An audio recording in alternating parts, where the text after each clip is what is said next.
书接上回，上回书说到，中忍的第二场考试已然开始了。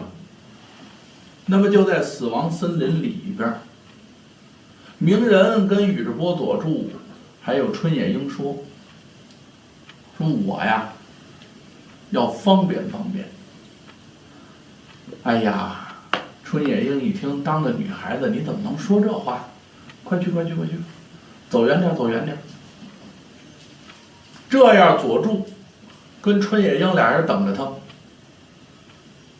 那么漩涡鸣人一瞧，那边有一片矮的灌木丛，那就上灌木丛里边去吧。捂着肚子撒腿就跑，跑到灌木丛的后边。小樱跟佐助俩人这等了老半天，一会儿就瞧鸣人一边系着裤子，一边从灌木丛后边走出来了，跟俩人打着招呼：“哎呀，不好意思，哈哈，让你们二位久等。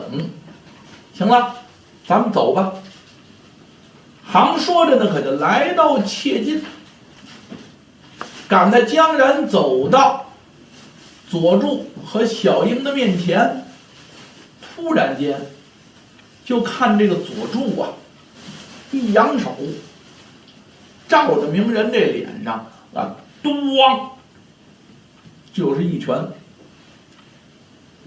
这一拳打得还真重，整个把这鸣人呢，可就给逮出去了。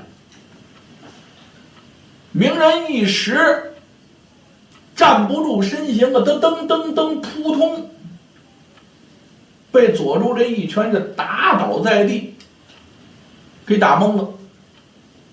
拿手一捂脸，哎，佐助，你打我干什么？他不明白，旁边站的小樱也不明白。佐助，你干嘛打鸣人呢？你还要往下问？佐助一摆手，那意思别说了，这根本就不是鸣人。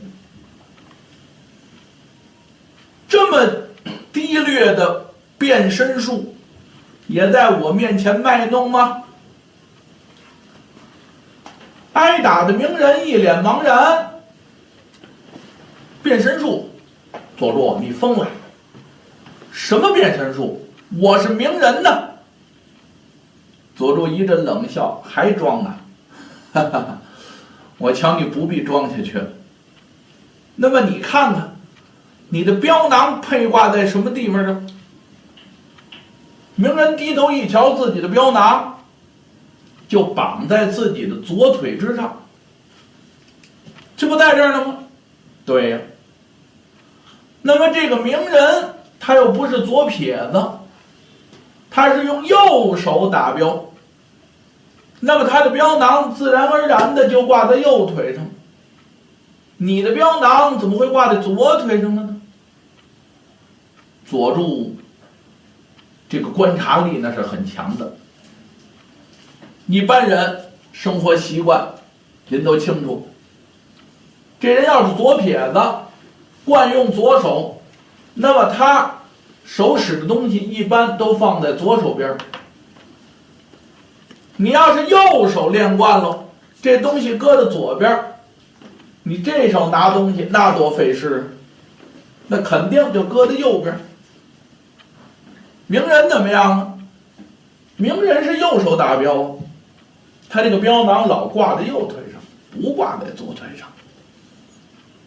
这是一个小小的破绽，虽是细节，但是让佐助给发现了。因此佐助断定，面前站的这个人并不是漩涡鸣人。再有，在进死亡森林之前，漩涡鸣人的脸上被主考官红豆扬手打了一支苦，这支苦擦着脸过去的，可这脸上呢就有一道血槽。现在鸣人脸上并没有这个伤痕。那么也就是鸣人在去方便的时候已经中了暗算了。那么这个人在仓促之间用变身术假扮鸣人来骗取自己跟小英的信任，要容得走的切近抱起发难，自己跟小英就可能被他给暗害了。那么事出仓促，这个人可能也没观察太细致，露出了2处破绽，都让佐助给发现了。佐助现在心急如焚，虽然趁敌人不备一拳把敌人给打出去了，但并没有伤筋动骨。最关键的是，这鸣人生死不知，鸣人是让这人给害了，还是当时给打躺下了？那么这个人既是假鸣人，真鸣人哪儿去了？着急。果不其然，当佐助把自己所观察到的这个事情打假鸣人这理由说出来之后，被打的假鸣人乐了。哎呀，果然名不虚传，看起来宇智波佐助确实有2下子。说着话，这才现出来本身的面貌。佐助跟小樱这么一瞧，认识了，谁呢？是龙之国的一名龙之忍者。虽然姓什么叫什么不知道，但是也知道这是26支队伍当中的一支，有3名龙之国的忍者。可是呢，这3个人一组，3个人一组，现在是单独一个敌人出现在面前，那么他那2个同伴呢，是不是也伺机相埋伏在四周？不知道，倒要加着小心。那么这名龙忍者现出本来的面貌，可就站在了佐助的面前，难免你我今天要放手一搏。既然被你给认出来了，那我可就不客气了，交出来卷轴，我放你们走。宇智波佐助一瞧，我还想取你身上的卷轴呢，凑齐了天之书地之书，我好够奔高塔完成任务，通过这场考试。那么现在你找我要，我能给你吗？给我就不给你卷轴了，你接着我这个。双手结印，这才发动忍术，使用火遁当中的凤仙火术。眼看有佐助嘴里边可就喷出来一团烈火，扑向龙忍者。那么这个火吐出来可就不是一个火球了，就仿佛是一只火凤凰一样，一大片一片烈焰就扑向了这个龙忍者。那么龙之国的忍者呢，说了一声来得好，迎着这个火头纵身形而起，单等这片火由他的身旁烧过去，同时在躲避这个火焰之时还能够还击，一把虎就打向了宇智波佐助。佐助一瞧，这人可不含糊，在受攻击的同时还能还手，身法那是极其的快捷了。自己一看四周围这个环境，心里有底了。怎么？他身旁边都是灌木丛，本身就在森林里战斗吗？身后呢还有好多大树。他一回头一看身后这棵树正合适，这不是苦奔自己打来了吗？坐井藏头一矮身儿，横着有这么一只树杈，自己就躲过这树杈。这只苦无正赶到，砰，就剁在这树杈上了，横的整在这儿，就在宇智波佐助的眼头了。但是就在这把苦无钉在树杈上的同时，宇智波佐助可就发现了，发现什么？感情这把苦无上还贴着一道符。书中代言这是什么符啊？这叫引爆符。感情贴上了这个符，这把苦无就仿佛一个炸弹一样能爆炸。多在这树杈上了，你要没发现，顺手一伸手一抄这把苦无，用作自己的武器，当时在你手里边可就炸了。也就是宇智波佐助观察力相当强，打审认真的功夫，可就发现这引爆符了。怎么样？脚尖点地一弓腰，噌顺这树杈上一跃而起。与此同时，这个引爆符可已然爆炸，而人中只听呼隆一声，宇智波佐助藏身之所，这儿可就炸了一个大窟窿，慢一步非得给炸死不行。宇智波佐助暗叫一声侥幸，纵身形往外窜，脚刚一落地，龙之国忍者随后而到，已然来到他的身后，一把苦无攥在手中，照定宇智波佐助，恶狠狠是往下就刺。那人说怎么来的这么快？哎，这个在计算，夺火焰的同时把自己的暗器打出去，准知道这一炸也不准能成功。说当然了，你要是没识破我这个引爆符，那么那儿炸了，把你给炸死了，那更好。说你识破了，你肯定得往那儿窜，你身旁都是大树，你就得往这儿窜。那么预先你这个落脚点我就已经算出来了，抢先一步到这儿，你脚也沾了地了，来不及变换身形了，我已然偷袭暗算你了。呵，这连着这两步，不仅把火焰躲开还了击了，而且还预先设好陷阱，等着佐助往这儿蹦。佐助没办法呀，脚刚沾地，听着脑后恶风不善，这把刀已经下来了，再想躲恐怕有点来不及。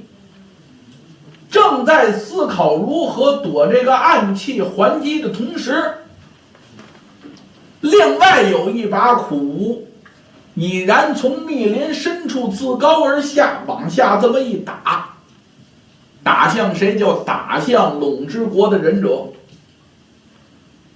说你看我的暗器吧，生道、人道、冰刃道，这把苦无去势甚急，夹带风声直扑龙之国忍者。龙之国的忍者这把刀要刺在佐助身上，下来这把刀可以把他给打了。那么这叫攻敌自救。你要不想受伤，你就得先舍了面前的佐助。那位说这把暗器是谁打的呀？是鸣人打的。鸣人干嘛去了？鸣人呐，真接手去了。刚蹲在这儿，就受了龙之国的忍者的暗算了，一下就把他给打昏过去了。那么这个龙之国的忍者假扮鸣人去骗这个小樱跟佐助，这个时间鸣人悠悠转醒，鸣人知道不好，系好了裤子，赶紧往林子里边跑，跑到林子这儿，正看见引爆符爆炸，他窜到一棵大树上面，拿出一把苦无，一看佐助受制，再纵身形下去参加战斗来不及了，这才出声警告，一把苦无打向陇之国的忍者。那意思你要伤害佐助，我这一刀可以扎在你身上，这叫攻敌自救。果不其然，陇忍者这一刀刺不下去了，百忙当中只能舍却了佐助，脚尖点地一弓腰，纵身形倒着往上这么一窜，后背冲上，脚尖一踹地，腾一下这人起来了。那么这把刀下来整多在陇忍者原先站这地方，佐助不用回头，佐助听声音就知道是鸣人赶到了。心里话说，鸣人你上哪儿了？我这正担心，我怕你以然遇害。这个规则呀太严格了，前文书咱们交代了，这场考试是3人一组，3人一组，没有天之书，光有地之书不行，光有这个天之书没有地之书也不行，这2本书是缺一不可。另外3个人缺一不可，必须3个人同时到达高塔，交上天之书地之书，那才行。也就是说，其中有一个学员如果失败了或者死了，那么这场考试就算通不过。所以鸣人被害不单单意味着他一个人完了，那就这一组人全完了。现在一听鸣人出了声音，而且已然能够战斗，佐助这颗心可就算放下了。那这个陇之国的忍者，我可就对不起你了。知道这个人已然窜出去了，自己同样学他，脚尖踹地，身子往起这么一抬，跟着他的身形往上去，再想哈腰剪刀来不及了，怎么办呢？用这个右腿啊蹬地，身子往起弹，用左脚的脚底聚集能量查克拉，可就把鸣人打下的这口刀给吸起来了。用脚吸刀，您琢磨琢磨，这个卡卡西老师教他的这招可就用上了。脚上聚集大量的查克拉，能够吸附在大树上，那么一把刀由地上给吸起来，也就不足为奇了。说时迟，那时快，右脚一蹬地，左脚一吸刀，同时带着这把刀，人可就起来了。半悬弓当中攒腿，自己的左手可就够着这把刀，够上这把刀，由脚底把刀摘起来，就是一扬手，拿自己的右手一接左手这把刀，攥刀把引刀尖就盘在自己的肘下。这个陇之国的忍者是由地上这么起来的，宇智波佐助呢从地上也是这么起来的，俩人脸儿都冲着下，后脑勺都冲着上。佐助可比得快，但是佐助手里边多了一把刀，拿自己的胳膊肘往上这么一撞，陇之国的忍者竟看他的胳膊，可看不见他在肘底下还藏着这么一把刀，以为就是普普通通的一个肘击。那么自己的身体在这上边，有道是上打下不费蜡，拿自己的双掌往下这么一打，那意思我接你的这一肘，哪知道还带着一把刀呢？赶2个人身体跟身体相接触了，现肘亮刀，这刀尖儿可就对准了陇之国忍者的胳膊了，再想躲可就躲不开了。耳轮中只听得扑哧一声，这把刀整个可就扎在了陇之国忍者的右臂之上。陇之国忍者没想到暗算不成，反受其暗算。刹那之间，自己身受重伤，但是这手可也就打在了宇智波佐助的身上，用力往下这么一打，把这人给推下去了。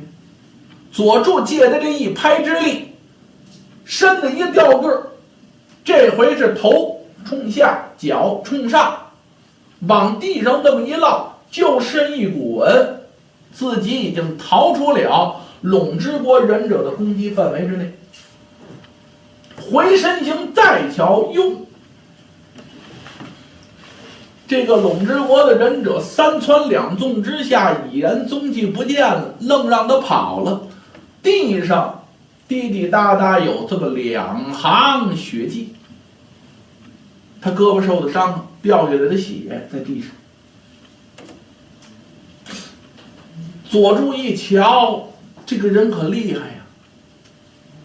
身受重伤之下，逃跑的还那么快，以自己之能，竟然没有拿下这个人，而且还是在鸣人的相帮助下，这才给他身上带点伤。哎呀，看起来这场考试是实在的不简单。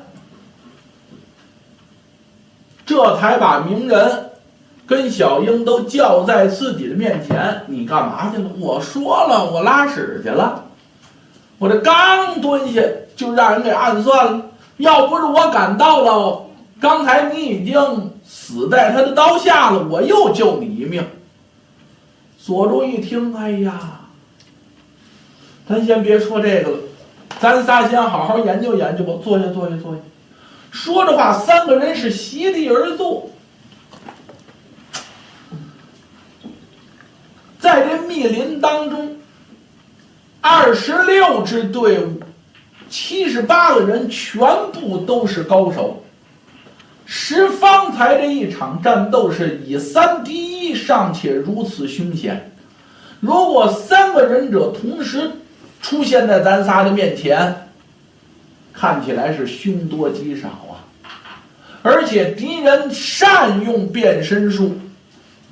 首先说，咱们3个人为了避免再出现刚才这样的情况，咱们3个人之间要有一个充分信得过的暗号，只有咱仨知道，别人不知道。那也就是说，只要是咱仨碰面，先对暗语，暗语说上来的是咱们这组3个人，不是，可就是敌人假扮的。小樱和鸣人俩人这么一听，对，这个办法还真不错。那行，佐助听你的，咱们定个暗号。那你说吧，什么暗号？暗号是这个：我碰见你们俩人，我就要问忍机。我只要一问你们俩人忍机是什么，你们俩人就回答下边这套话。当敌人出现大量的骚动的时候，就是我们潜入的最好时机。相对忍者而言，把握时机是至关重要的。我们要时刻把握住敌人松懈和疲惫的最佳时机。听明白了吗？小樱一听，记住了。鸣人一听，这暗号怎么这么长啊？